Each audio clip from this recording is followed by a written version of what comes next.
All right, we are live. Hey, everybody, welcome back to another episode of I Believe Now What News. And today we are going to be doing kind of a roundup of news throughout the week that we didn't really talk about. I tried doing this a while back ago when this channel first kind of started.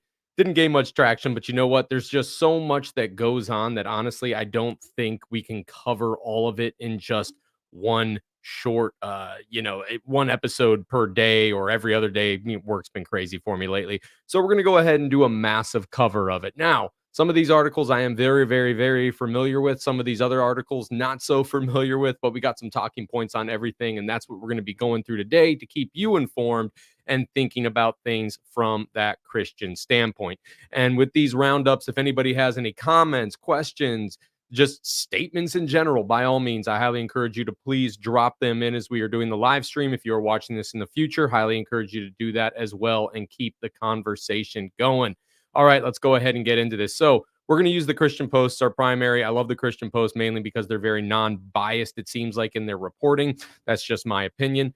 Let's go ahead. And the first article is what you see right here. Beyond alarming, Fort Liberty, which formerly known as Fort Bragg, anti-terrorism briefing lists pro-life organization as terror group. Now, I do have a little bit of insight to this just simply because of my military background, and I can kind of shed a little bit of light in this. But long story short, Fort Liberty, formerly known as Fort Bragg, most people probably know it by, they are facing a lot of criticism right now, mainly because a training slide. If you didn't know anything about the Army, we have to go through training after training after training. There's so many different mandatory trainings, whether it's equal opportunity or sexual harassment and assault prevention, anti-terrorism training, such as this one. There's a lot of them. So we go through a lot of different trainings in the military. This one specifically, an anti-terrorism briefing, is mainly for military members to be able to identify potential threats that you may see, even when you're here stateside. So that way you can identify those as potential threats. Now, the thing that's kind of going crazy here is that this slide that they were using here was a slide that labeled, basically you had ISIS, and then all of a sudden they named a pro-life group as a terrorist organization, and they actually have a picture of the slide here, and I'll go ahead and show it to you right there. I mean, terrorist groups and literally pro-life groups. And obviously, if you are a Christian, chances are you are pro-life. If you are a Christian and you're not pro-life, I don't know what's wrong with you, because that Christians believe that the unborn have life. Yeah, so but yeah, basically, this slide made it in there. Now, I can tell you this for one thing. This was probably made by some person. Fort Liberty did put out an official memo saying that they do not support this. They need to do a better job of vetting these things. Because basically, what happens is with these anti-terrorism briefs is you get briefed.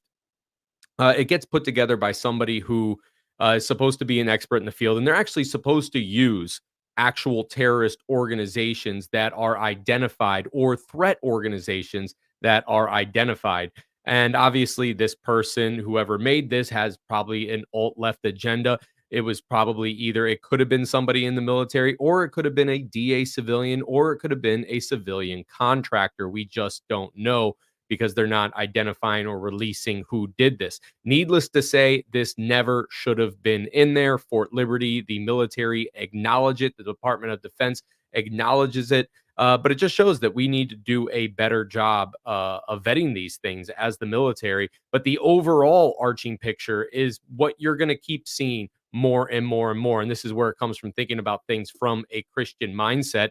And that is the very fact that more often Christians are going to be labeled the extremists. More often, Christians are going to start being accused of what you see right here, being a terrorist group because of our ideals, because of our beliefs, because we support traditional marriage, because we support life beginning at the point of conception. It's honestly sad, but we shouldn't take us by surprise because the Bible said things like this were going to happen. Basically, to summarize this article a little bit, the slide failed to differentiate between legal and illegal pro-life activist groups, implying that all pro-life advocacy groups lead to violence, which is completely false. I mean, you have pro-life groups that are violent, sadly doing bombings, things of that nature, and you have pro-choice or really pro-murder groups that are out there doing the exact same things. I mean, nothing seemed to be done, at least to my memory, when Roe v. Wade was overturned and people were out there attacking centers, pregnancy centers, things that actually help women who want to have their baby. I didn't see much, effort and pushback, but rather I see 76-year-old ladies being arrested and sentenced to 10 years in prison because they stood outside or inside, I think in that case for that, inside a Planned Parenthood protesting abortion. Now, I do want to be 100% clear. I do believe as Christians that our job is not to protest. As Christians, we do not start revolutions. I don't believe the Bible supports that. When we look at the life of Jesus, if he would have been out there, kind of protesting the Roman government being over Israel, I think we can understand maybe, okay, maybe we do have a right to do this, but we didn't. Instead, you saw Jesus living by the law of that land, unless it contradicted what you were as a Christian. We see the apostles doing this. They were going to basically do what they had to do. And then when it came to the point where they were no longer going to be honoring God, but rather honoring men, they go ahead, they put a stop to it and they say, we're going to go ahead and honor God. You could throw us in prison, do whatever you want, but we're not going to cross that line. Same thing as Christians today. Romans 13 talks about the government, a lot of great place to go to. But honestly, we as Christians aren't to start revolutions. We as Christians should not be the one creating havoc and causing chaos. Rather, we are to live godly lives by example. And the only time we give, honestly, real opposition is when it starts to go against the Bible. Now, you're more than welcome to have your opinion. Just make sure you're not doing anything illegal, once again, as long as it doesn't go against the Bible. Okay, let's move on to the next article. This is kind of like speed dating, by the way, if you didn't know this. So, evangelical billionaire Bill Hwan found guilty in multi-billion-dollar stock fraud and racketeering trial. Now, I don't know about you. Before this, I had no idea who this person was. And if you do, by all means, please drop it in the comments. I had honestly no idea who he was before. And then I kind of went on to oh, wait, we do have real quick. I got to bring this comment up because it had to do with the last article. And by all means, like I said, drop it in the comments. So Bill writes, are they using outside groups like the Southern Poverty Law Center to make these lists? Bill, so honestly, uh, I believe they do use Southern Poverty Law Center to generate some material in this list. Do not quote me on that. I am not 100% absolutely certain, but from my time, I do remember seeing Southern Poverty Law Center as part of those slides where they kind of put it down. So I think that is where they are getting some of this information from. Thank you for bringing that up. I wish I could get you a little bit of a better answer on that, but I don't want to misquote or misrepresent anything. Let's go ahead and move on to the next article. So once again, evangelical billionaire Bill Hwan found guilty of multi-billion-dollar stock fraud racketeering trial. I honestly had no idea who this man was before. If you did, once again, please let me know. But he's a billionaire and he is the founder of Archegos Capital Management, and he was found guilty of massive security and market manipulation fraud. He was convicted on 10 of 11 charges, including racketeering, security fraud, market manipulation, and wire fraud. And he's going to potentially face life in federal prison for what he did. The prosecutors' allegations were that Huan and co-conspirators manipulated stock prices, deceived banks about holdings, and inflated portfolio value using derivatives and loans. The financial impact of this would lead to the collapse of Archegos in 2021 and led to a $10 billion loss over 10 days. That's a lot of money. Significant losses for Nomura, Credit Suisse, UBS, and Morgan Stanley. $100 billion wiped from the global market. Honestly, this is just very, very, very different for me because I had no idea who it was, but I thought I'd go ahead and point it out just so that way, in case people were tracking who this was, they would know a little bit more about it. This man also served as a trustee at Fuller Theological Seminary, from what I'm tracking. And that name Archegos that he had for his company or whatever that was, it was derived from a Greek word used in the New Testament to describe Jesus Christ. Okay, so next one. Honestly, I'm not going to share too much of this because this is very sick, sad, and disturbing, as you can see here. Lex City Church permanently shutters after former pastor charged with, yeah, that word right there and that word right there of this. Sick, sad, disgusting. This is the person right here. I'm not even going to go read through this article because honestly, this is a big giant trigger warning for some people out there. This man did a lot of horrible things to people using a lot of coercion and a lot of trickery. It was honestly sick. It was once again very sad and just honestly disgusting. And this does not need to be happening inside the church. This is why we as Christians need to be vetting our pastors. We need to actually hold people accountable to a biblical standard. And honestly, we need to call out these warning signs when we see them. Once again, I'm not going to read into this because it's infuriating. It's angry. It probably deserves an episode of its own. When I started reading into this, it's disgusting. But it's over on the Christian Post if you do want to read it. All right, next article. We're going to go ahead. Biden admin clarifies stance on trans surgery for kids following backlash from LGBT groups. So, long story short, if you want to know a little bit of context into this article, so not too long ago, there have been some doctors, associations of doctors. I don't have the names exactly. Basically, they all came out saying like, "Hey, surgery for kids into making a man on a woman, woman into a man, whatever the case may be. This is harmful on multiple different levels. Doctors were saying this. This wasn't just Christian doctors. These were multiple different doctors putting out this statement. The Biden admin looked like they acknowledged what they were saying, and they got a lot of backlash from the alphabet community over there. There's so many letters on it nowadays, you never know. But basically, the article is kind of summarized on this. The administration opposes trans surgeries for minors, but hasn't clarified stance on puberty blockers and opposite sex hormones. So, if you did not know what a lot of these uh, things do when these kids come in there, or their parents bring them in there, because honestly, parents are enablers of this. They will give them what is known as puberty blockers, and they try to give it to them before they hit puberty. So it works that way. So that way, a boy who is turning into a man, it blocks basically all those processes, so he can go ahead and get injected with um, estrogen, and he can start being more woman-like and not have to worry about all the testosterone that God naturally has men produce, flowing in their body. And the same thing is true in vice versa. And these doctors are saying it is very, very dangerous. Puberty blockers, very, very dangerous. Opposite sex hormones, very, very dangerous. There are a lot of different testimonies out there of people whose lives have been ruined by these types of drugs. So the response that was given followed a lot of pushback from activist groups after reports and efforts to remove age restrictions for such procedures. Honestly, just it's starting to look like it's um, falling through the cracks there. It's sad that people do not want age restriction. Well, it's sad, number one, that people want this period, but it is very sad that people are trying to just make it ageless. Do it whenever you want.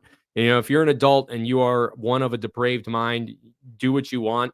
Honestly, it's sad that you are, but you're a full-grown adult. Don't push this on the children. Don't push this on the kids. The activist group role, the New York Times, have reported that WPATH, I don't know what that stands for, communications with HHS about removing age restrictions. The administration commented it emphasizes family freedom and medical decisions. And isn't that the obvious, like always, excuse that they give? It's a family decision. It's a family. No, protect the children. You are the government. Once again, I go back to Romans chapter 13. And if you want to read it, it's all right there. The role of the government is to protect people, to punish evil. When you're out there just saying, "Oh, it's a family decision," that no, no, no, no, this is evil. We need to stop it. Um, a lot of criticism. So Brandon Showalter of the Christian Post called the administration's statement a quote PR cleanup move and criticized the surgeries as unnecessary and harmful.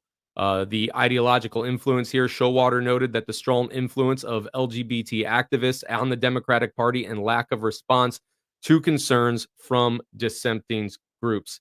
Screen froze. Oh no. I'm sorry about that. I did not know the screen froze up. Let me know if that's the same way with anybody. If you didn't know, this is like a roundup where I'm not actually reading you the article. Side screen froze. Okay, so it's actually not frozen. I'm just not reading through the entire article. I'm just giving you a summary point of it because we're kind of going bam, bam, bam, bam, bam through the news. If this is something, by the way, that you do not like and this is something I was thinking about doing maybe once a week, once every 2 or 3 weeks. If you don't like this format, please let me know and I will stop doing it.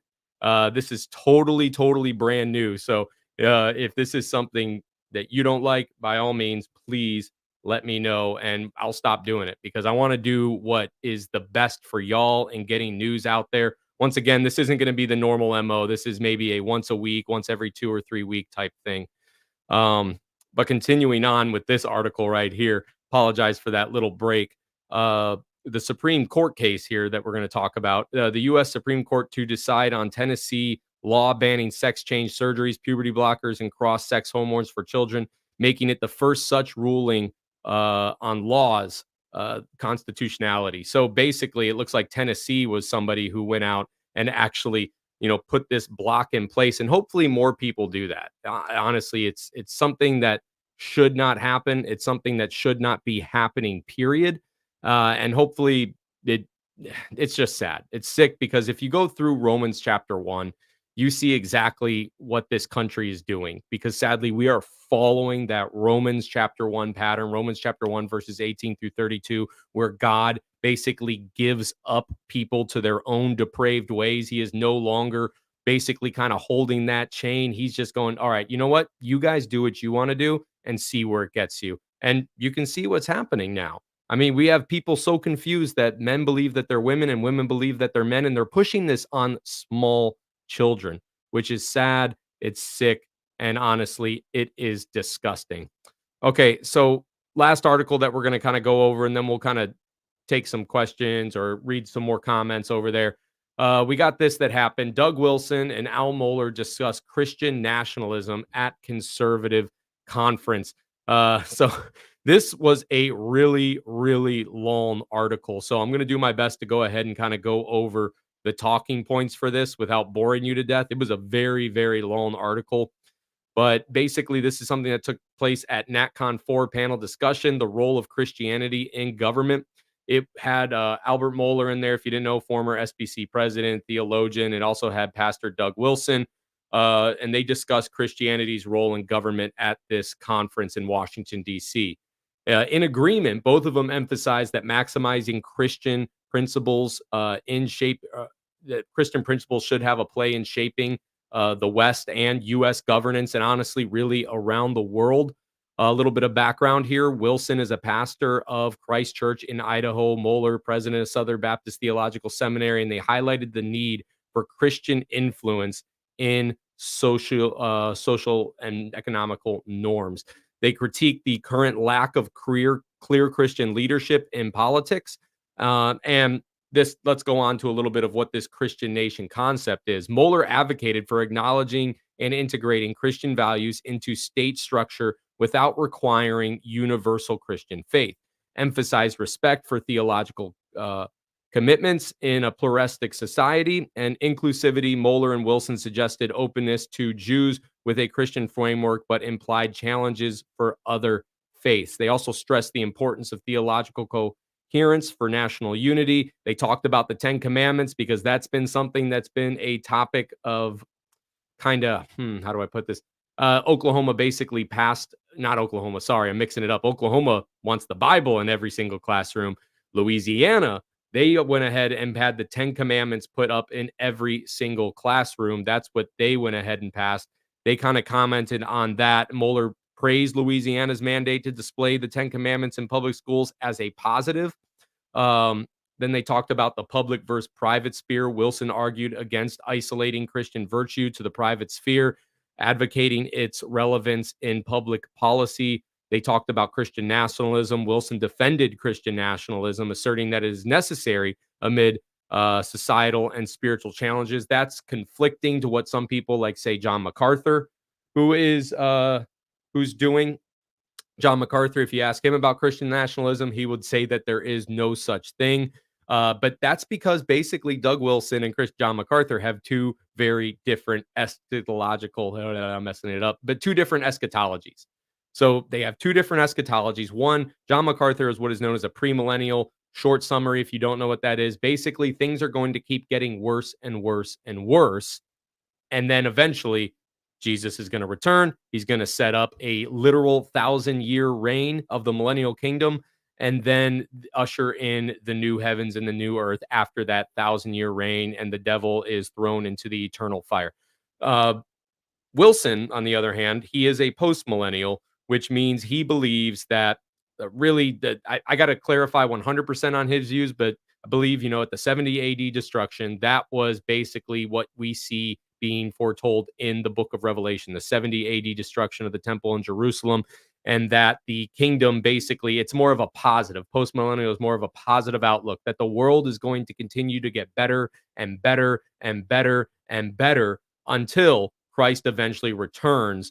And this kind of goes a few different ways. It's kind of similar to that seven mountain mandate that you see some more charismatic churches like Bethel or Hillsong has, but it's not nearly in the same house. But it is a belief that the world is going to get better and better and better as Christians continue spreading the gospel more and more and more people become Christian, and then eventually Christ will return.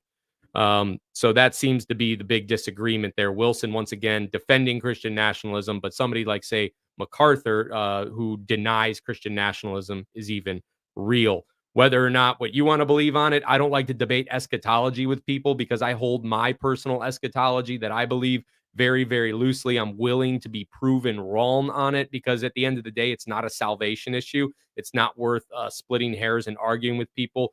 The only thing that I would go ahead and split hairs about is if you say the second coming already happened or there is no second coming, then I would go ahead and say, all right, you're in the side of heresy. But the conference highlights the the NatCon 4 also featured speeches from Senator Josh Hawley, and Iranian Crown Prince Reza Pahlavi, focusing on themes of nationalism and heritage. I wonder if they got that right. Iranian Crown Prince. That doesn't seem to make any sense. But okay. So with all that being said, that was basically a little bit of a roundup of the news. This was a very different approach that we normally don't take. If this was something that you liked, let me know. It's supposed to be kind of like I said earlier, speed dating, where we just kind of bring up the headlines, go through the talking points, quickly bring this up, and yeah, and we can evolve it over time. Like I said, I want to do what you guys want to do. I want to do what makes you guys happy. So by all means, let your comments be known, whether what it is. JE writes, doing a weekly news roundup is a good format. I know quite a few Christian YouTubers that do it. Keep at it. Your work is much appreciated. Thank you, JE. You will always leave really nice comments, and I appreciate it. And like I said, I will bring in dissenting opinions too. So if you think this is a horrible format, by all means, let me know. I'll kind of go with majority rules. Crico Deep put, yes, that is right, in regards to the eschatology explanations. I am not an eschatological expert by any means. I've done some studies on my own because, I was raised one way by my parents. And then when I actually became a real Christian, around my mid 20s, I started learning more, reading more about it. I wanted to see these different views, and I had to kind of break down to see, okay, am I believing my eschatology beliefs because of what my parents told me, or am I believing it because this is what I actually believe the Bible says? So I had to go ahead and do that for myself. But with all that being said, I hope y'all are having a wonderful Friday night. I hope y'all have a good weekend, and we will talk to y'all on the next one. Once again, if you like this, let me know. If you don't like it, let me know. And we can try something different. I just kind of wanted to do something to round up things a little bit better and talk about more instead of just focusing on one. Once again, this being something we'll do once every few weeks or so. All right, all that being said, y'all, love y'all, and I'll talk to y'all on the next one.